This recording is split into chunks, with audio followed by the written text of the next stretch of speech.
Ini RHS, Renungan Harian Sulung. Salam fit at home, keluargaku, gerejaku. Saudara, kita bertemu kembali di RHS. Kali ini kita akan terus menggumulkan bagaimana keluargaku itu adalah gerejaku. Ya. Liel mau berdoa? Silakan untuk membuka renungan pagi ini. Mari kita berdoa. Tuhan, makasih berkat-Mu hari ini, makasih untuk kita dapat kumpul di sini dengan baik, makasih untuk kita dapat punya kesempatan mendengarkan firman hari ini dengan baik. Tuhan, sekarang kami mau berdoa untuk supaya dapat mendengarkan firman dengan baik, mendengarkan renungan hari ini dengan baik, Tuhan memberikan kekuatan dan hikmat supaya dapat mendengarkannya dengan baik.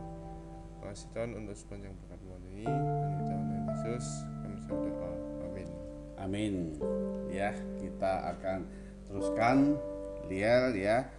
Pertanyaannya kalau kita lanjutin dari kemarin, mengapa church at home? Ya, mengapa gereja itu kembali ke rumah? Ya. Kenapa gereja itu kembali kepada kehidupan keluarga? Ya, jadi kita percaya karena itu firman Tuhan yang mengatakan bahwa Tuhan Yesus itu apa? Adalah kepala gereja. Kepala gereja. Kepala gereja itu artinya yang tinggi, yang mengepalai, yang mengatur, ya, yang menata semuanya adalah Tuhan Yesus. Ya. Di dalam Alkitab juga Tuhan Yesus mengatakan bahwa Tuhan Yesus adalah mempelai laki-laki dan mempelai perempuan itu gereja. Artinya sejodoh. Artinya Tuhan satukan. Ya, ketika manusia ditebus, diselamatkan, maka kita menjadi satu bersama dengan Tuhan Yesus. Ya, itu artinya gereja. Oleh karena itu, kalau mempelai Kristus, namanya mempelai laki-laki dan mempelai perempuan menikah, itu kan sudah jadi satu pasang kan, suami istri kan. Suami istri itu hidupnya pisah-pisah atau 24 jam sehari. Atau sehari ketemu 1 jam, terus lainnya enggak ketemu, baru 1 jam kembali ketemu itu. Harusnya 24 jam sehari. Iya, 24 jam kan ya, kumpul terus kan. Kalau enggak suami istri ya enggak kumpul, ngapain ya? Ya, suami istri kumpul, maka Tuhan Yesus juga mau bertemu dengan umatnya, bertemu dengan anak-anaknya yang dikasih, yang diselamatkan itu selama berapa? 24 jam. Ya. Terus Tuhan ingin ketemu terus dengan kita, bersama terus dengan kita. Nah, pertanyaannya, apakah itu bisa di gereja atau di rumah? Ketika Tuhan hadir di tengah-tengah keluarga, itu di gereja atau di rumah? Bisa dua-duanya. Bisa dua-duanya? Dua-duanya kita semua berarti tiap hari di gereja terus bisa 24 jam? Ya, bisa rumah, bisa gereja. Bisa rumah sebentar. Bisa gereja sebentar. Rumah terus 24 jam kan di rumah kan? Ya. Makan, minum, tidur, semua sembarang kayak yang kamu lakukan itu di rumah atau di gereja? Rumah. Di rumah kan? Masa kamu mandi di gereja? Ya boleh sekali-kali sih, kan nggak tiap hari kan? Masa kamu makan di gereja terus?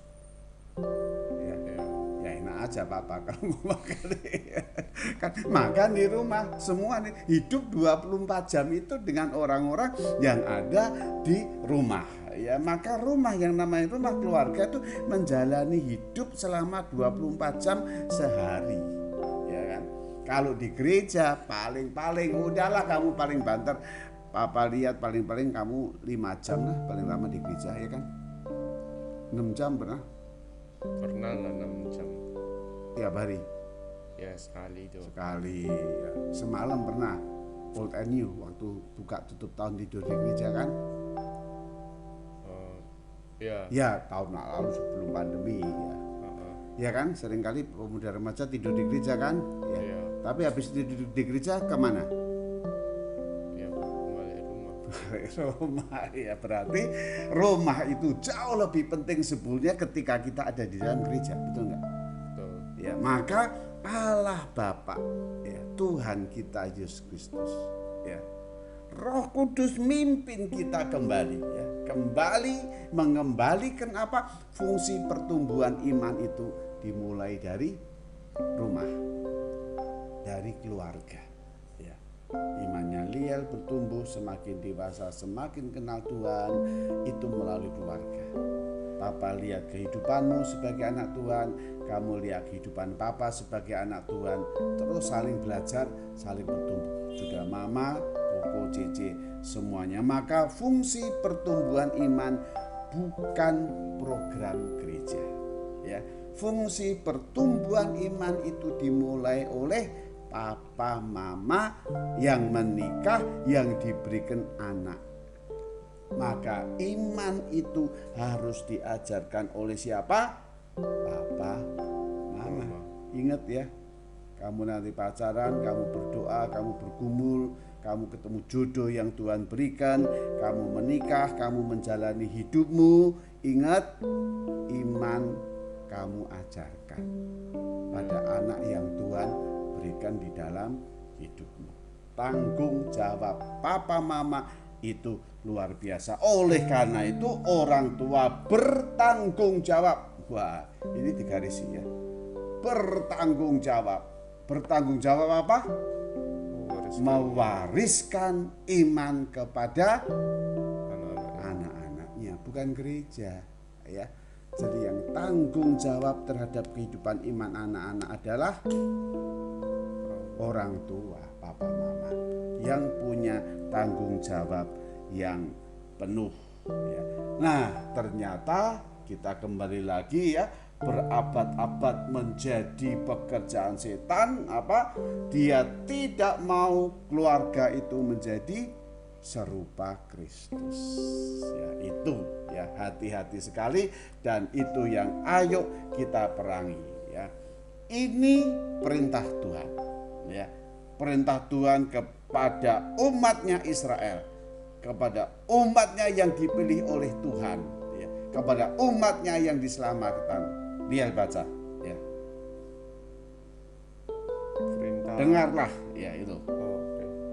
Dengarlah hai orang Israel, Tuhan itu Allah kita, Tuhan itu Esa. Kasihilah Tuhan Allahmu dengan segenap hatimu dan segenap jiwamu dan dengan segenap kekuatanmu. Ulangan 6 ayat 4 sampai 5. Ya, itu perintah Tuhan kepada umatnya Israel agar bangsa Israel apa? Mengenal Allah. Bukan saja mengenal Allah, tetapi apa? Mengasihinya. Kasihilah Tuhan Allahmu dengan segenap hatimu, pikiranmu, hatimu, kekuatanmu. Mengasihi Tuhan yang 100%, tidak boleh kurang 0,1 pun.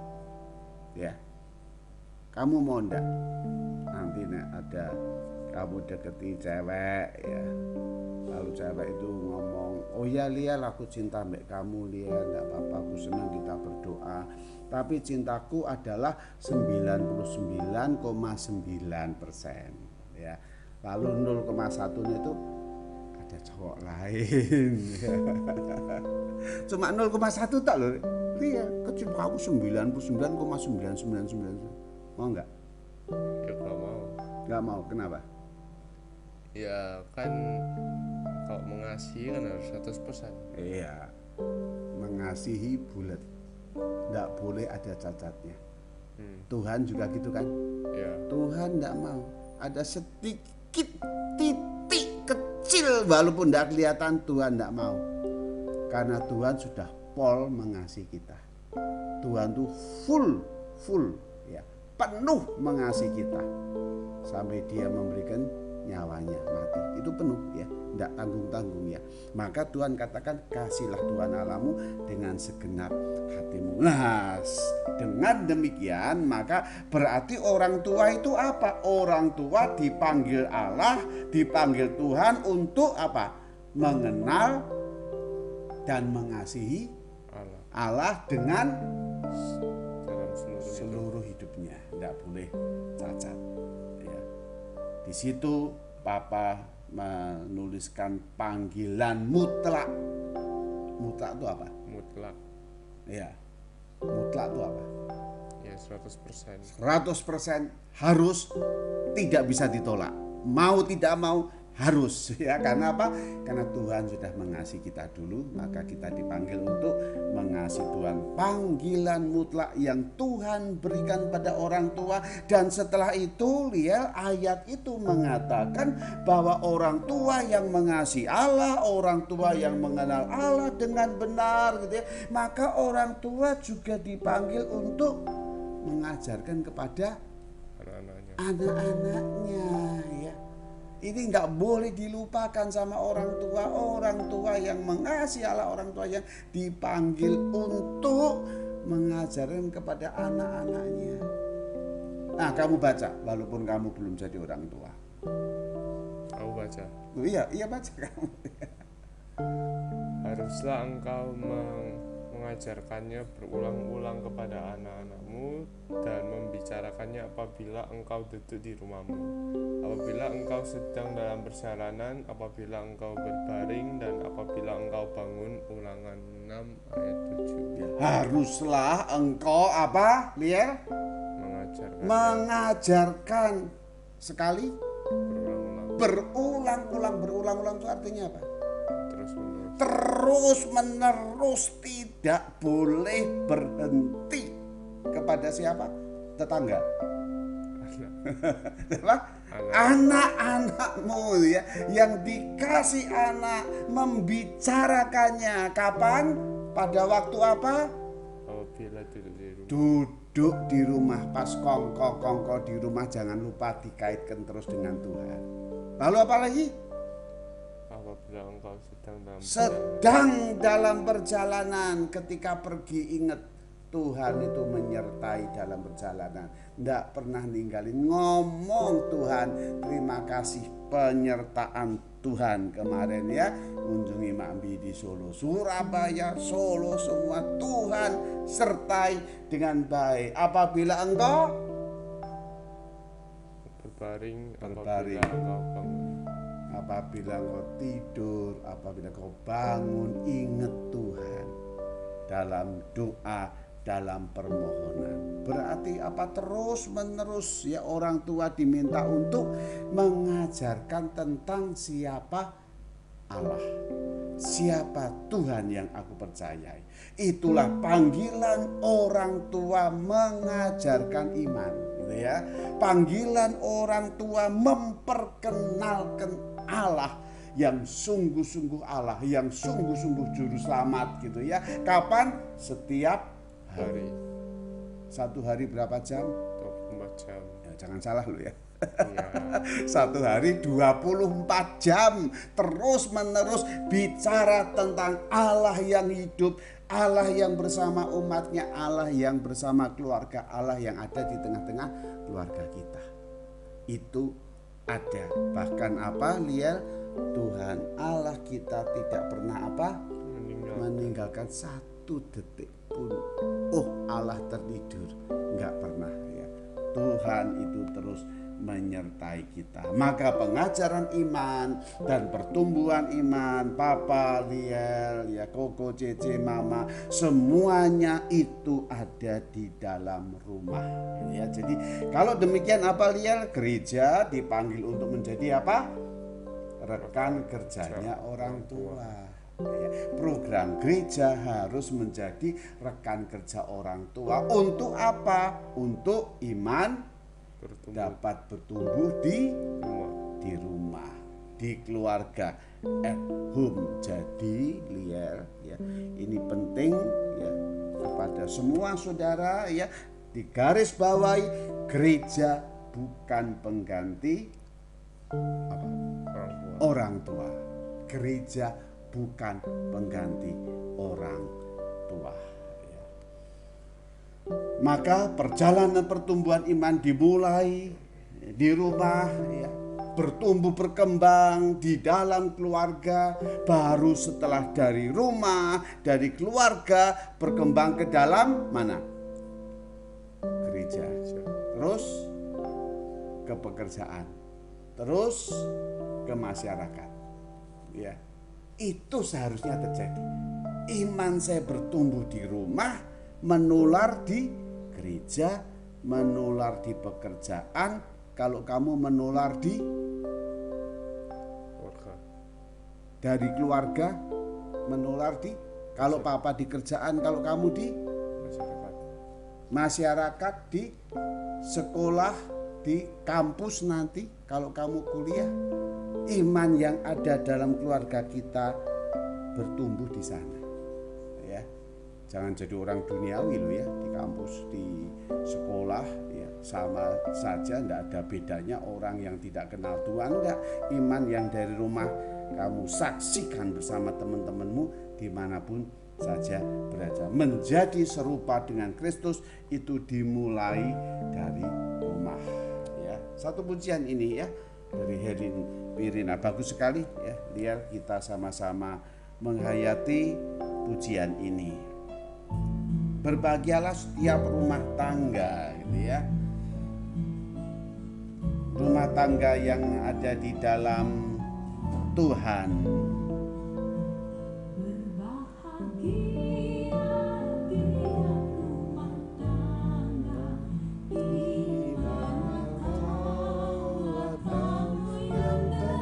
Tuhan hadir tetap dalam rumah tangga kita. Tiap sukacita karena Tuhannya tiada pelengkap. Dalam pikiran menyambutmu, amin. Mudah dengan berseri, dia memontang menanti sabdamu. Taat akan firman yang kau beri. Berbahagia rumah yang sepakat, hidup sehat di dalam kasih-Mu. Biarkanlah mencari hingga dapat meninggalkan di dalam sinar-Mu. Suka duka kan dibagi, maka kasih semakin teguh. Di luar Tuhan tidak ada lagi yang dapat memberi berkat penuh.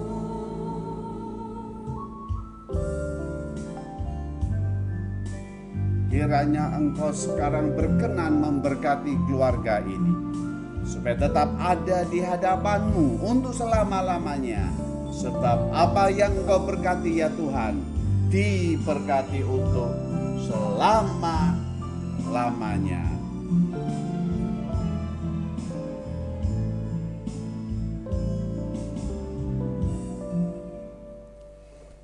Yang perlu kita renungkan, apakah saudara melihat bahwa di rumah saudara iman bertumbuh secara real? Ya. Apakah Liel melihat, apakah Papa melihat, Mama, Koko, Cece melihat bahwa iman Liel, iman Papa, iman Mama, iman Cece, Koko semua bertumbuh dengan nyata di dalam rumah kita. Terus menjadi serupa dengan Tuhan Yesus. Ada di dalam rumah kita, ada di dalam rumah saudara. Mari kita berdoa. Tuhan, terima kasih untuk anugerah dan kasih yang Tuhan berikan. Kami rindu Tuhan, Engkau berkati keluarga kami, Engkau berkati rumah kami Tuhan. Kami rindu iman itu bertumbuh. Dan kami sebagai orang tua, Papa dan Mama, mempunyai tanggung jawab yang penuh untuk mengajarkan iman kepada anak-anak kami. Berkati kami sebagai orang tua, berkati anak-anak kami semua, berkati semuanya. Terima kasih Tuhan, terima kasih. Kami bersyukur di dalam nama Tuhan Yesus kami berdoa. Amin. Sampai jumpa di RHS esok. Faith at home, keluargaku, gerejaku. Tuhan berkati.